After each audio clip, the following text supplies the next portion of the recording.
morning, Facebook. I wanted to hop in here and give you a movement break because it's just about lunchtime on the East Coast, and maybe on the West Coast you're just about to get started with your day. So get on up. We're going to do a movement break that focuses on the insides of your legs, your inner thighs, and the back of your legs.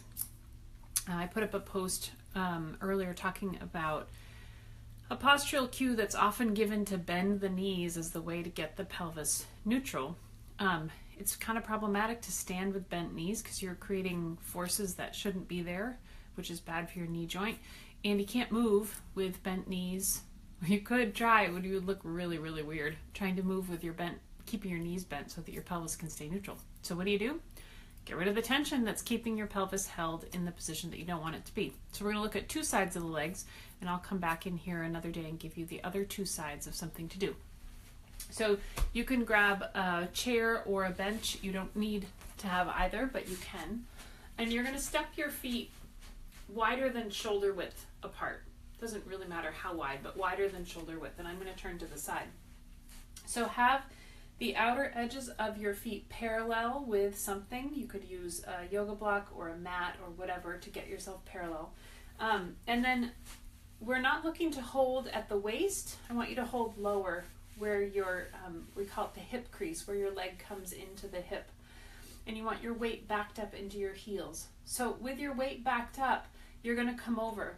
And you're only going to go as far as you can, keeping your back neutral. If you need to round to go farther, you've gone too far. So you may need to stop here because we're really looking to honor what your pelvis can do. So I'm going to come over and then bring your hands onto your chair or wherever you are. And that may give you plenty of sensation in the back of your legs. So hang out there for a minute.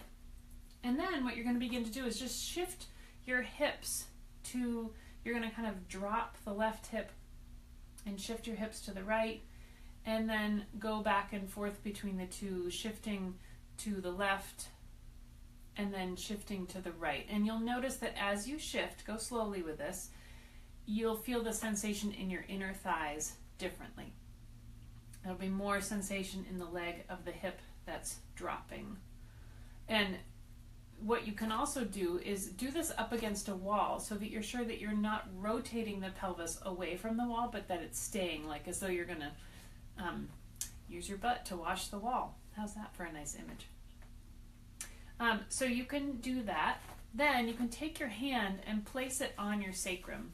And with your fingers, see if you can feel sort of where your tailbone is. And then in this position, think about raising your tailbone towards the ceiling, and that will increase the sensation in the back of your legs. So these are just two moves that you can do. One is just staying stationary here, and if you don't have a chair, you can just hold your legs, and you can try then stepping your legs a little bit wider apart and coming over. That will change how you feel the pose. It might change how far over you can come. And then doing the hip shift. You can also just do the hip shift when you're standing and notice how that changes your inner thighs as well. So there's a little movement break for you. Have a great rest of your day and hit me with any questions that you have. See you later.